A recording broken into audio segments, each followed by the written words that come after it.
আপনারা সবাই ঐক্যবদ্ধভাবে কাজ করবেন।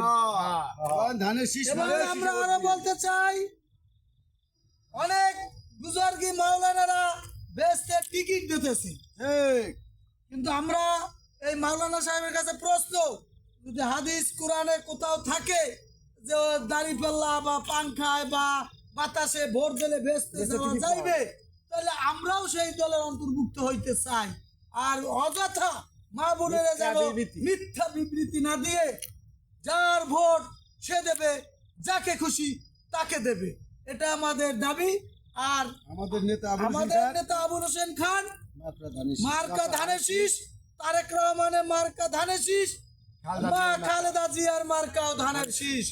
আপনারা 12 তারিখে ভোট কেন্দ্রে যাবেন এবং ধানের শীষে ভোট দিয়ে জয়যুক্ত করে এই বাংলা অঙ্গীকার পদ্মে আবদ্ধ হইবেন। ধন্যবাদ।